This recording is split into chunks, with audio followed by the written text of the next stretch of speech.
Let us open our Bible on Psalms 41, verse 11. Praise the Lord. By this I know that thou favorest me, because mine enemy doth not triumph over me. Yes. Isa itong indikasyon na ang Diyos ay pumapabor sa iyo o kumakampi sa iyo o lumalaban sa iyo o nagtatanggol sa iyo. Ano ang pinaka-sign or pinaka-indikasyon? Because mine enemy doth not triumph over me. Dahil ang aking kaaway ay hindi nanaig laban sa akin. Wala namang ibang way na manaig tayo sa kaaway natin except God will favor us. Wala nang iba. Kasi kung tayo lang alone, greater go yung kaaway natin. We do not wrestle against flesh and blood. And you know what destruction he can bring us? Anong klaseng kamatayan kung tayo'y mapatay ng dyablo? Eternal death. So hindi natin pwedeng i-take light yung mga salita ng ating Panginoong Hesukristo. Hindi natin pwedeng i-take light, hindi natin pwedeng isi-isihin lang yung mga minumungkahi ni Lord Jesus sa buhay natin na kailangan magtagumpay talaga tayo sa mundong ito. What is the greatest impact of victory na gusto ni Jesus ipaintindi sa atin na sinasabi niya, be of good cheer, for I have overcome the world. What He overcame? Ano ang dinaig ni Lord Jesus sa mundong ito? Ang dyablo. The real killer. The real distractor. The real robber or stealer. Siya yung totoo na talagang pumapatay sa atin. At kung hindi natin yan mapagtagumpayan, pag sinabing hindi mo napagtagumpayan yung kaaway mo, si Satanas, meaning to say, hindi ka na nagtagumpay sa kanya. So, siya nagtagumpay sa iyo. Anong ibigay niya sa iyo na kapahamakan? Yun ang ating i-consider. Anong klaseng miserable situation ang gawin niya sa iyo? Yun ang dapat nating intindihin ng gusto. How long it will last? Dapat natin yan ma-consider. And where is the venue of the place na gusto niya tayong mahulog doon? Yan ang dapat nating i-consider. So, para manaig tayo sa dyablo at hindi siya magpakailan pa man magkaroon ng pagkakataon na manaig sa atin until our death, dapat ang Diyos magpabor sa atin. Siya yung magkampi sa atin. Yun na yung sinabi ni Lord Jesus, if you eat my flesh and drink my blood, you shall live by me. Kung mamumuhay ka by Jesus Christ, 100% guaranteed yan, manaig ka sa kaaway mo. At wala talaga magawa ang kaaway. Basahin natin anong sinabi dito. Psalms 35, verse 25. Praise the Lord. Let them not say in their hearts, so would we have it. Let them not say, we have swallowed him up.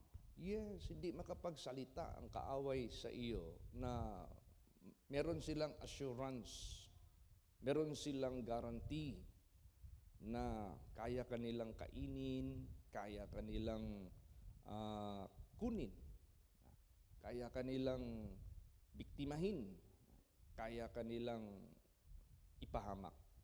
Kaya sinabi dyan, let them not say in their hearts, so would we have it. Let them not say, we have swallowed him up.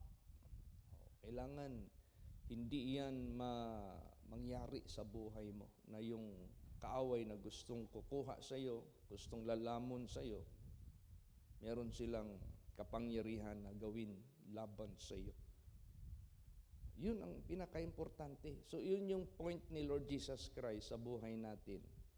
Na bakit kailangan tayo, we must live by Him. Because sinabi dyan, if you live by Him, and He is with you, and you are in Him, sinabi dyan, greater is He that is in you than he that is of the world, which is Satan. That is why you can overcome them. So, ang chance na manaig ka sa destroyer if you live by Him. Gusto mong you live by Him, and He is in you, and you are in Him, eat His flesh and drink His blood. Apply the Word of God. Gawin mo ang banal na salita ng Diyos every day, every moment of your life. Ay, nako, sigurado yan. Basahin pa natin. Psalms 124 verse 6. Praise the Lord. Blessed be the Lord who has not given us as a prey to their teeth. Yan. Blessed be the Lord who hath not given us as a prey to their teeth. Mapalad at purihin ang Panginoon na hindi niya tayo binigay sa kanilang mga ngipin bilang isang pag sinabing prey, tulokbo nun. Yung bang ipapakain ka. So, yung gihungit ka, yung sinubo ka sa ngipin ng alam mo, pag sinubo ka sa ngipin ng maninila o yung magkain sa iyo, wala na, lalamunin ka na yan. Mabuti nga lang ang kumain kay Jonah, ang ginamit ng Diyos, walang ngipin. Wala mang ngipin yung whale. Mabuti hindi shark ang ginamit ng Diyos para lamunin may plano pa kasi ang Diyos gamitin si Jonah. Kaya yung isda na ginamit niya, walang ngipin. Kung isda na may ngipin, patay. Shark yun. Kaya pag may ngipin at doon ka sinubo, patay ka. Anong klaseng kamatayan yun? Doon yun. Sa kapahamakan ng walang hanggang apoy na nagliliyab na wala ng kamatayan. Salamat tayo sa Diyos. Ganyan ang katagumpayan na ating nakikita. Ganyan ang kaligtasan na tayo nililigtas ng Diyos. At habang nandito pa tayo sa sanglibutang ito, anong gagawin niya sa atin? Basahin natin. Literally, materially. Sige. Psalms 31 verse 8. Praise the Lord. And has not shut me up into the hand of the enemy. Thou hast set my feet in a large room. Yes. Hindi niya tayo hayaan sa kamay ng ating kaaway. Ano ba yung kaaway? Pag sinabing kaaway, nagpapasuffer sa iyo. Pag sinabing kaaway, it brings you pain, it brings you in uncomfortable feeling, sinasaktan ka, ilalagay ka sa miserable, ilalagay ka sa hindi magandang kalagayan. Hindi niya sinabi dito, hindi tayo ibigay doon na sakalin na lang tayo, forever, ganun na lang tayo. Thou hast set my feet in a large room. Bigyan din tayo ng Diyos ng solusyon ng ating mga problema na dati-dati hawak tayo nila, biktima tayo nila, slave tayo nila. Noon, slave tayo sa walang sariling simbahan. Ngayon, hindi na. Noon, slave tayo, walang sariling bahay. Ngayon, meron na. Noon, slave tayo sa lahat ng kahirapan. Ngayon, to God be the glory, bigyan tayo ng kakayahan. Di ba? Hindi niya tayo hinayaan na nakakulong na lang doon lagi sa kahirapan, nakakulong na lang lagi doon sa bagay na hindi ka na makakilos. Tapos, He set my feet in a large room. Nilagay tayo sa malawak, maluag. Kaya meron ditong sistema sa mga tao sa mundo, lalo't na sa atin sa Pilipinas, yung tinatawag na paluwagan. Tinawag nila yung paluwagan kasi ipalagay natin members nila is 1,000 members. And every member magbigay lang ng 100. So, magbigay ng 100 ang bawat isa, iliko mo yung 1,000, so equivalent to 100,000. Palagay na lang natin monthly sila magre-release ng ganon. Every month, every member, may isa-isang sunod-sunod yan na naka-line up, natatanggap ng 100,000 hanggang matapos. Kunyari, matagal masyado yung 1 month, gawin na lang natin weekly. So every week, may tatanggap ng paluwagan. So ikaw na tatanggap niyan as a member, mapaluwagan ka. Tayo, nilagay tayo ng Diyos sa paluwagan dahil binigyan tayo ng Diyos ng kaluwagan. Makapagbayad tayo sa tuition fee ng mga anak, makabayad tayo sa bill natin monthly, makabili tayo ng bigas. Gusto natin magtulong, meron tayong maabot. Gusto nating magbigay, makapagbigay tayo. Maluwag tayo. Binigyan tayo ng kaluwagan ng Diyos. Kaya laking factor yung ating pagkain. Pag-apply natin sa banal na salita ng Diyos. Kasi yan yung sinabi ni Jesus, you will live by me. I in you and you are in me.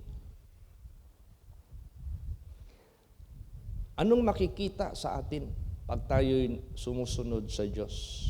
Basahin natin. Psalms 86 verse 17. Praise the Lord. Show me a token for good, that they which hate me see it and be ashamed, because thou, Lord, hast holpen me and comforted me. Ayan. Pakitaan mo ako ng tanda ng kabutihan. Yung electric fan, may ibaw lang kasi naghahangin sa mic.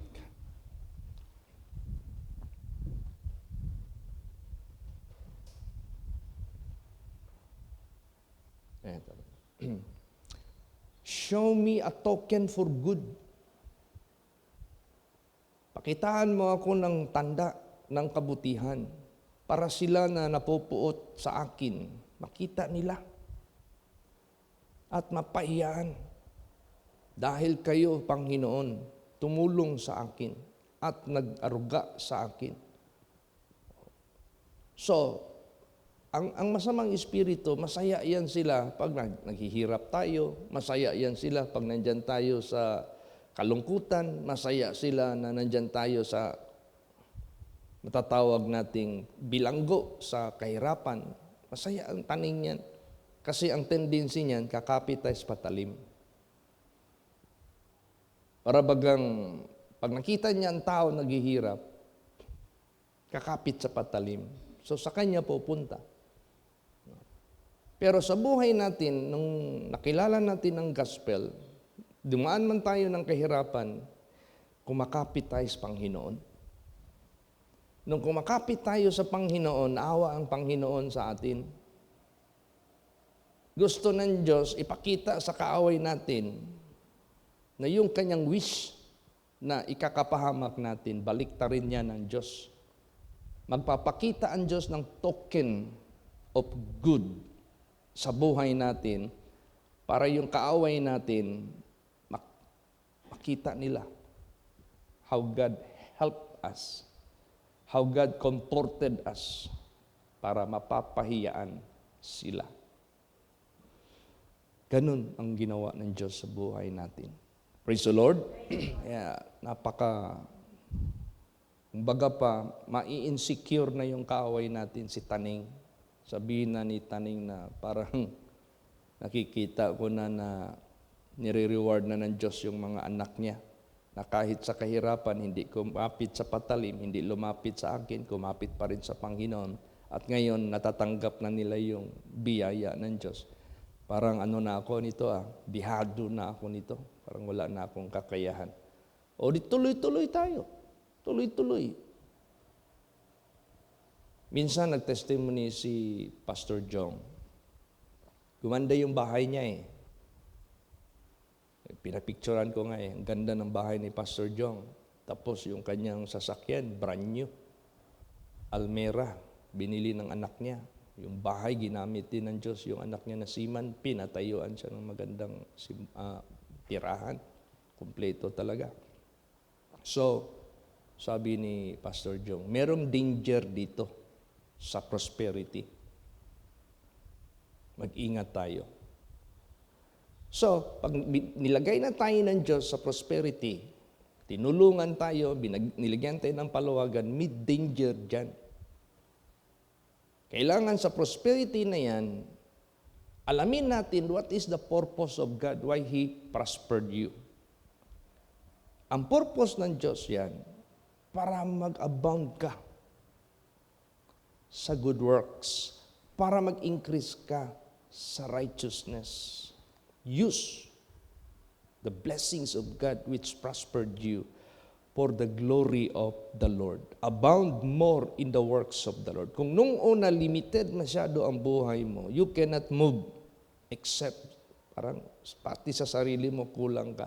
When God prospered you, then you can have the opportunity to do more, to give more for the honor of God.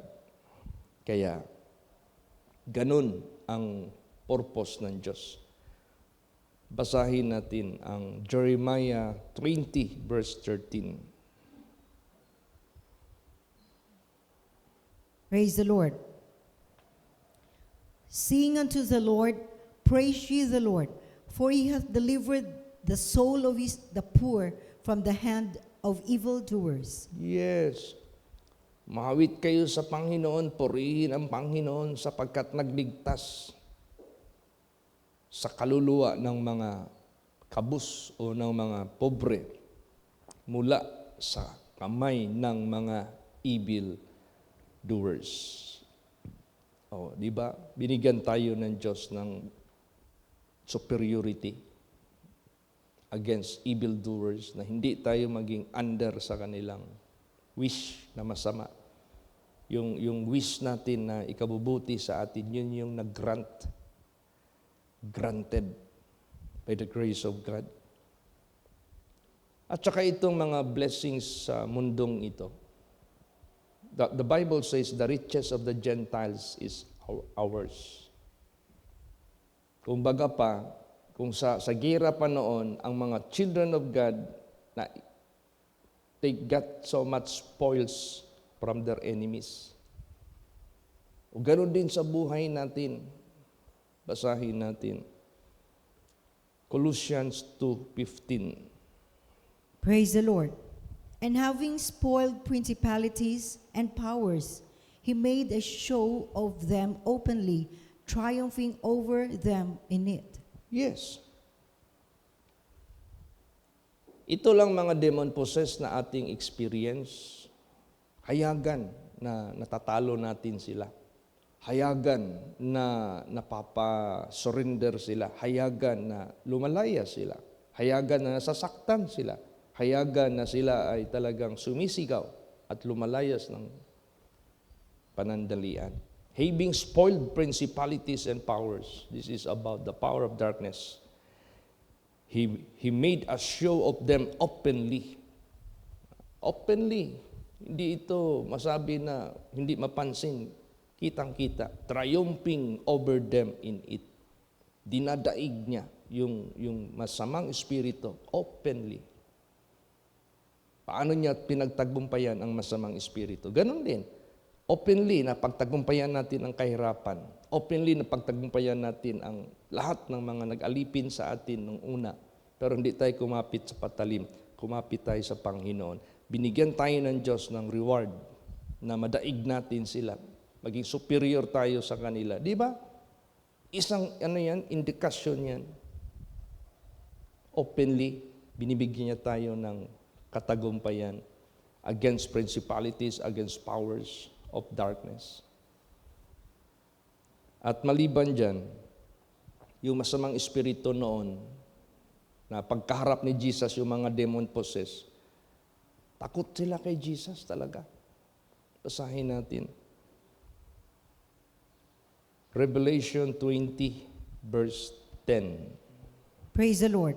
And the devil that deceived them was cast into the lake of fire and brimstone, where the beast and the false prophet are, and shall be tormented day and night forever and ever. Yes, they cannot escape the punishment. They cannot even set free of themselves. Hindi nila kayang palayain. Kaya takot na takot si Taning. Kaya nga may verse dyan sa Revelation. Alam niya na short time na lang niya. So yun na lang galit niya nung siya tinapon dito sa mundo. Alam mo si Taning, nung pagtapon pa lang niya dito sa lupa, nakatatak na sa isip niya, short time na lang.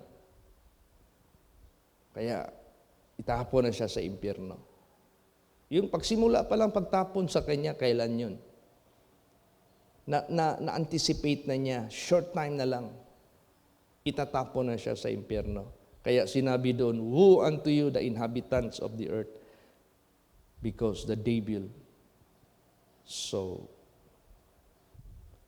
angry, his wrath will be against you, because he know but he have a short time. Yun, hindi siya maka-escape dito. Pero pag yan ay napagtagumpayan natin, through our Lord Jesus Christ, masaya tayo. Bakit? Parating na rin yung kaharian ng Diyos sa buhay natin. Parating na rin yung eternal life, eternal riches. Yung ating ina-anticipate, yung ating ini-expect. While you are being escaped from hell beneath. Wala ka ng problema sa buhay mo, secured ka na. Kaya yan ang kayang gawin ng Diyos sa buhay natin if we eat and drink His flesh and blood. Praise the Lord. Apply the word of God. Tingnan mo si Lord Jesus nung nandito pa sa flesh. He encountered a demon possessed. Anong pronouncement ng mga evil spirit? Na-anticipate nila that they shall be tormented. But they beg for the mercy of Jesus na wag muna, the soonest, sabi John. Basahin natin. Matthew 8:29. Praise the Lord. And behold, they cried out, saying, What have we to do with thee, Jesus, thou Son of God? Art thou come hither to torment us before the time? Di ba? Meron na silang anticipation that they shall be tormented. But since the day of that appointment is not yet done, nung na-met nila ang ating Panginoong Hesukristo, sabi nila, will you torment us ahead of time? Pwede ba doon na lang kami maglipat sa mga baboy, doon sa swine? Doon na lang kami. Huwag mo muna kaming i-torment. So, they can no longer have any chance to be saved from the future torment that they shall suffer. Alam nila yun. Ang kanila lang, humahanap lang talaga sila ng chance, kung maaari, as much as possible, biktimahin tayo. Isama tayo ba? Kung sa kalibutan pa, tablahon na lang nato ni, puslan man, mahapapaham, mamatay ko, pinatyanay na lang ta, mamatay ramang gihapon ko, manabla na lang ko. Ganon ang objective ng masamang espiritu. idadamay tayo. Kaya napaka-importante talaga yung instruction ni Jesus sa atin. Pag hindi nyo kinain yung aking body, yung aking dugo, pag hindi nyo inumin yan, wala kayong buhay na walang hanggan. Mapapahamak kayo. So this is the only means for us to survive. Praise the Lord. Kaya napaka-importante niyan.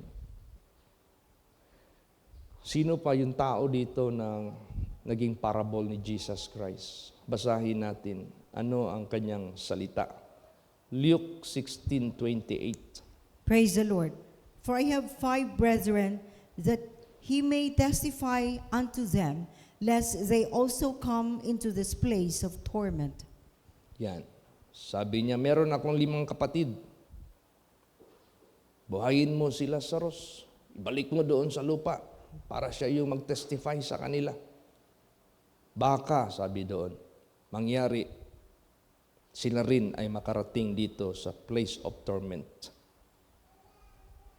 Dahil itong taong ito, imbis eating the body and the blood of Jesus, drinking the blood of Jesus, hindi, iba ang kanyang kinakain. Yung pleasures sa sanglibutang ito. Habang nabubuhay siya.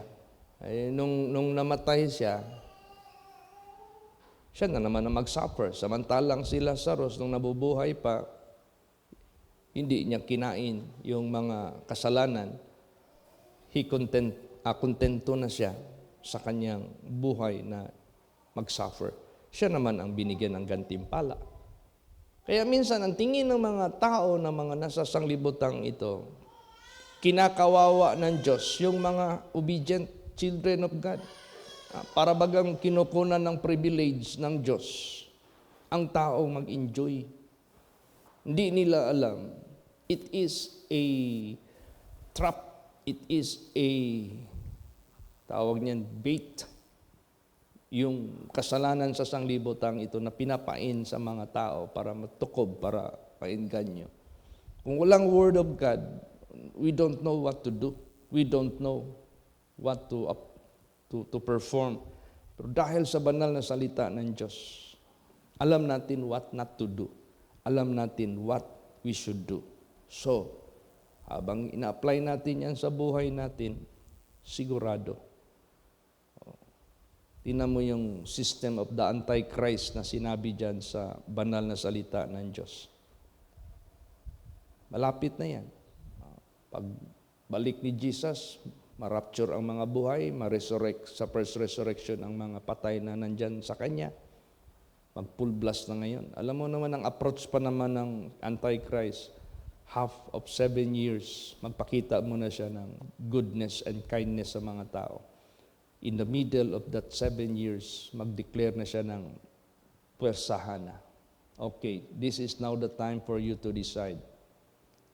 Denounce Jesus and receive the privilege to receive the mark of Christ or the mark of the beast. Because if you receive the mark of the beast, you can buy, you can sell, you can have all the privileges. Pili kayo. Diyan na, pwersahan na yan. Ngayon, pag weak yung spirituality mo, takot ka, hindi mo matayuan yung faith mo sa ating Panginoong Kristo, bahala na mapahamak, basta wag lang makareceive ng mark. Kasi alam mo na ano ang resulta. Basahin natin last verse. Revelation 14:11. Praise the Lord. And the smoke of their torment ascendeth up forever and ever, and they have no rest day nor night, who worship the beast and his image, and whosoever receiveth the mark of his name. Yes. Pag sinabing anti-Christ, they are against Christ. Pag sinabing against Christ, you're against God. If you're against God, you cannot stand successful against God.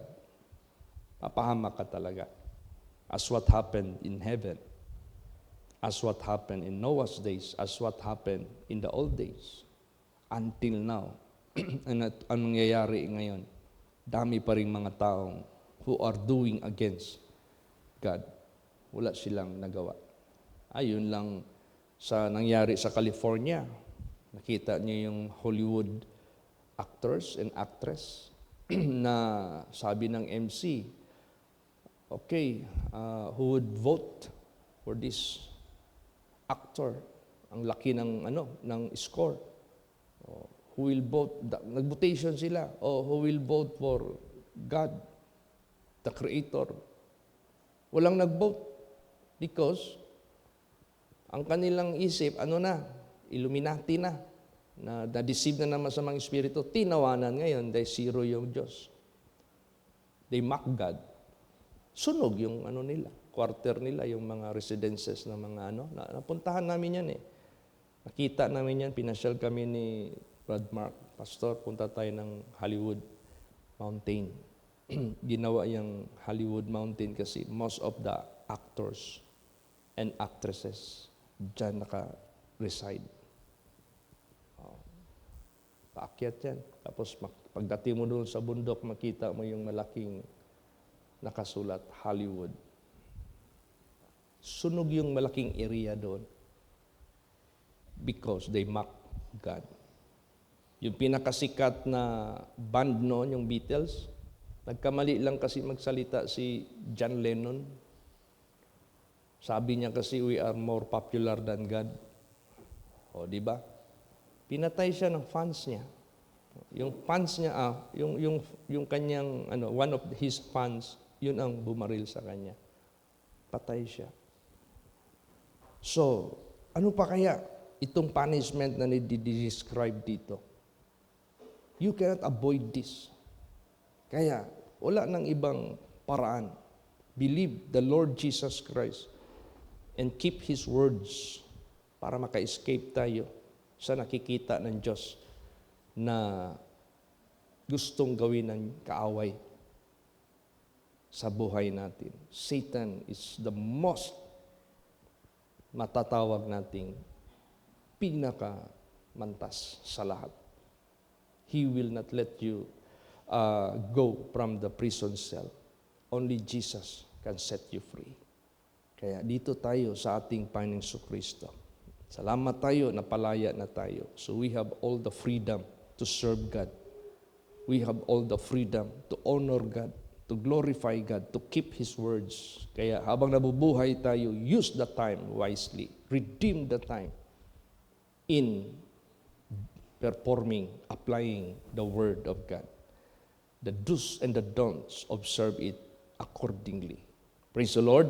Kaya salamat tayo. Kaya isa yan na sign na ang Diyos pabor sa iyo dahil hindi nanaig yung kaaway sa buhay mo. They cannot throw you to the lake of fire. They cannot deceive you to turn away from your Creator. He cannot stop you from doing the will of God. Hindi kaya ng dyablo yan. Kaya kapit tayo kay Jesus. Cling tayo kay Jesus. Abide tayo kay Lord Jesus. Dahil takot ang masamang espiritu sa Kanya. Alam niya, alam nila. Hindi na sila tatagal. Kaya sa buhay natin, let us be strong and stronger in the Lord. Para ang chance ng ating dakilang kaligtasan ay lalo pang mapalakas. Ang chance ng mga pangako ng Diyos sa buhay natin lalo pang masisigurado sa buhay natin. So, sinabi dito, by this I know that thou favorest me, because mine enemy doth not triumph over me. So, yan ang pinaka malaking bagay na magagawa sa buhay natin by God. Hindi manaig ang kaaway natin sa atin. Amen? Praise the Lord. Magsitayo po ang lahat. Hallelujah. Let us all